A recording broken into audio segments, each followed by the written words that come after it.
O slide 66, aí eu coloquei racidismo. O que é racidismo? Eu vou resumir para vocês e depois nós vamos detalhar, vamos olhar os slides. Racidismo é um movimento espírita judaico. É um espiritismo que nasceu aonde? Na Ucrânia, entre os judeus Ashkenazi. Os judeus, aquele povo que se diz judeu, mas na verdade não é. Nasceu esse espiritismo judaico. Esse espiritismo judaico, ele está tentando colocar um Messias em Israel já há bastante tempo. Eu vou mostrar nomes para vocês, tá ok? Mas importante, é um espiritismo judaico que está espalhado no mundo todo. Porque eu sempre pensei, olha, de onde vem o anticristo? Provavelmente ele viria, ele teria que vir, eu poderia ver alguém surgindo de um país ligado ao Império Romano. A China, por exemplo, eu descarto, né? Não viria da China, tá bom? A Ucrânia faz parte, ok, mas, claro, aí era um monte de números. Porém, quando eu estudava o racidismo, nós veremos que o racidismo, ele nasceu na Ucrânia. E como ele é um espiritismo judaico, eu sempre pensei, olha, o anticristo é bem provável que ele seja um racidista. E mais, o racidismo, ele nasceu entre os Ashkenazes, aqueles que se dizem judeus, mas não é. Então essa parte aqui é importantíssimo vocês entenderem. Bom, o slide 67 eu comento. Baal Shem Tov. Quem é Baal Shem Tov?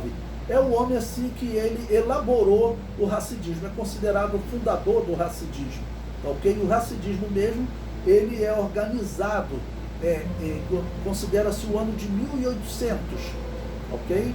Final do século XVIII e aí início do século XIX é que o racidismo é organizado. Baal Shem Tov é o elaborador, o criador desse movimento espírita, ok? Então eu comento aí, o racidismo não se dirige a Deus pelo nome apresentado na Bíblia, Yahvé. Eles o chamam de Hashem, que se traduz por o nome.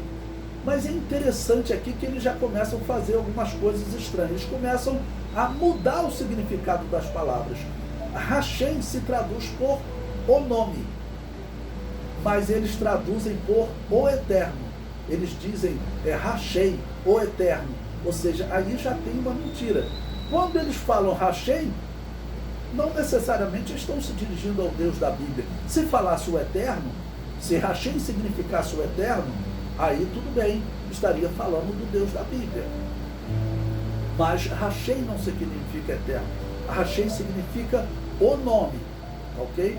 Bom, então, esse movimento, eles têm essa prática. Slide 68. Eu digo aí também, outra coisa estranha que eles fazem, o nome desse homem, Baal Shem Tov. Como seria traduzido? Shem é nome em hebraico, por isso Hashem, né? Tov é grande. Então Baal Shem Tov pode ser traduzido como Baal, nome grande. Mais estranhamente, normalmente os racidistas traduzem o nome do fundador como mestre do grande nome. Mas quando você está falando Baal Shem Tov, você pode traduzir ou transliterar. Esse foi um título que ele aplicou, não era o nome dele, era Israel Eliezer, o nome dele, tá ok? Mas ele passou a usar esse título Baal, nome grande, tá bom? Sendo que Baal, a palavra Baal significa Senhor. Se eles traduzissem Senhor, nome grande, eu até entenderia. Mas mestre do grande nome, isso soa estranho. Pode ser que tenha aí exatamente uma intenção do ocultismo, né? Nunca falar a coisa clara.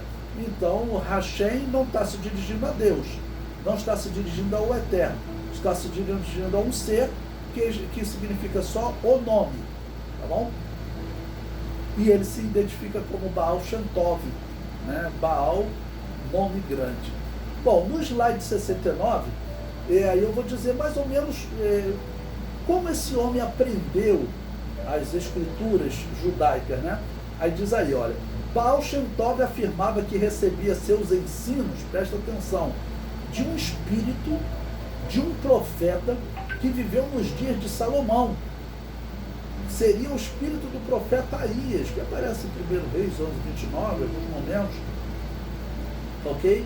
Então, ele diz que ele aprendia as escrituras com esse espírito. Nós sabemos pelas escrituras que os espíritos não voltam a esse mundo. A Tanakh condena isso. Tanakh é o Antigo Testamento hebraico. A Torá, a lei, o nosso Pentateuco, condena isso. Mas essa religião, ela está sendo aceita em Israel. E mais, lá na Ucrânia está saindo uma grande quantidade de judeus Ashkenazi, que o governo de Israel tem um programa para levar judeus para Israel. Agora, esses leves são judeus que se dizem judeus, mas não são. E está indo uma grande quantidade desses homens para Israel. E eles estão tratando, eles falam a todo momento do Messias. Eles estão esperando o Messias. Ok? Então, é muito interessante essa parte, né? Pois bem, Baal Shem Tov também, esse espírita, né? Ele afirmava ser descendente de Davi, mas não pode, ele não é descendente de Davi. Porque os ucranianos, esses Ashkenazi, eles não são judeus, são descendentes de Jafé. Davi é descendente de Sem, irmão de Jafé, então não tem como ele ser descendente de Davi. Ou seja, é um grupo que se diz descendente de Davi. O governo de Israel, o mundo aceita isso, tá ok? Mas na verdade eles não são descendentes de Davi, eles são ligados a um espiritismo. E onde Baal Shem Tov vivia? Na Ucrânia. Baal Shem Tov vivia na Ucrânia. Então, estudando o Hassidismo, surgia aquela possibilidade do anticristo surgir da Ucrânia, né? E como eu disse para vocês, tem um judeu se destacando lá na Ucrânia, que até o Prêmio Nobel da Paz já indicaram para ele. Então, é um momento realmente importante da igreja acompanhar as profecias. No slide 70, eu coloco aí, Baal Shem Tov, doutrinas. Bom, a doutrina mais importante, principalmente para esse nosso estudo aqui, vamos considerar assim, tá ok? A notícia mais importante que nós temos aí, a doutrina mais importante dele, eles chamam de Devekut, união mística. Ok? O que significa essa união mística? Lembre-se que você está tratando de um homem que aprendia com espíritos do passado. Ou seja, aprendia com demônios. Não existe espírito do passado. O judeu que estuda a lei, que estuda todo o Antigo Testamento, a Tanakh, de forma correta, ele vai dizer, os espíritos não voltam a este mundo. Deus condenou. Tem um destaque muito grande que é do rei Saul. Né? Deus condenou ele por ele fazer aquele espírito. Bom, então o que é esse Devekut, essa união mística? Como eles definem? Afirmam que uma pessoa consegue espiritualmente se unir a Deus. Este é um estado elevadíssimo. O homem alcança o estado de semidivino. Isso é assim que eles definem. Você pode escrever Baal Shem Tov no YouTube e você vai encontrar rabinos judeus descrevendo Baal Shem Tov e falando exatamente isso. E aí eu comento, é o que o anticristo vai defender diante da humanidade, que ele está num estado elevadíssimo, tá ok? E como os rabinos dizem, podendo até ser reverenciado pelos homens. Ou seja, é exatamente a doutrina que o anticristo vai pregar. Ele vai se apresentar como Deus, vai sentar-se no trono de Deus querendo parecer Deus. Então, o Hassidismo, existe uma possibilidade muito grande dele ser o berço do anticristo. Onde está o Hassidismo? Mais uma vez, onde ele nasceu e onde ele é forte no mundo? Na Ucrânia. Bom, no slide 71 eu coloquei mais duas doutrinas do Hassidismo. Primeiro, eles dizem que todos serão salvos. No final, todos os homens vão se salvar. Ninguém se perde, não existe nada de inferno, né? Essa era uma doutrina antiga, alguns defendiam que até o diabo se salvaria no final, né? Mas ali, pelo menos, eu encontrei eles falando só de homem. Ninguém se perde. Por quê?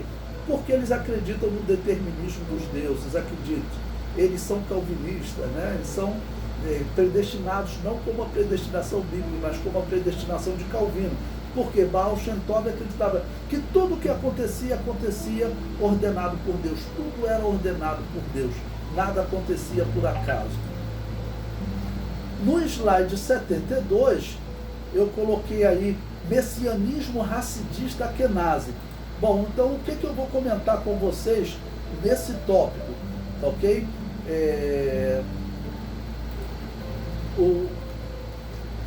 Se você pesquisar no YouTube, você vai encontrar muitos rabinos dizendo até que o Messias já chegou, dizendo que o Messias está em Israel. De onde que vem esse messianismo? Poucas pessoas acompanham, mas teve um racidista Askenazi que ele se identificou, se apresentou como Messias aos judeus. Os judeus não aceitaram, ele acabou morrendo em 1994. E agora eles dizem, o que esses racidistas Askenazi dizem, que ele era realmente o Messias e que um filho dele vai assumir o trono a qualquer momento. O Messias, o filho desse Messias que teria morrido no ano de 94, o filho dele é que tem direito ao trono, porque ele era o Messias e o filho dele vai dar continuação ao reino de Davi. Comentário do slide 72. Um racidista, Askenazi, um racidista, Menachem Mendels Schneerson, apresentou-se como Messias em Israel, mas foi rejeitado. Morreu no dia 12 de junho de 1994, mas a sua morte não encerrou as esperanças dos racidistas que ele seja o Messias. Seus seguidores se apoiam nas palavras de Maimônides, que diz: o reinado dos reis da casa de Davi dura para sempre. Seus filhos, depois deles, reinarão um após o outro. Então ele diz que o Messias, o descendente de Davi, vem, ele estabelece o reino, só que ele morre e os seus filhos vão continuar reinando. Ou seja, assim eles dizem que, eu comentei aí, os seguidores de Menachem afirmam que seu filho será o Messias dessa era, que está para iniciar a qualquer momento. Lembre-se que eu disse para vocês, quem foi eleito no ano passado para o governo de Israel? Um Askenazi racidista. E veja como ele foi eleito. Se você pesquisar nas notícias, você verá que ele fez alianças que os judeus criticam muito. Porque ele fez aliança com partidos de árabes, coisas que nenhum partido de Israel já tinha feito até então. Se existiam, por exemplo, 10 partidos israelenses e 1 ou 2 partidos árabes, os partidos israelenses faziam aliança entre eles. Fazer aliança com o partido árabe eles nunca tinham feito, pois esse homem fez no ano passado e acabou eleito. Tá bom? Então é muito significativo. Um judeu, racidista Askenazi, na verdade, ou seja, alguém que se diz judeu, mas na verdade não é, assumiu o poder fazendo aliança com o árabe. Então são momentos interessantes para nós estudarmos.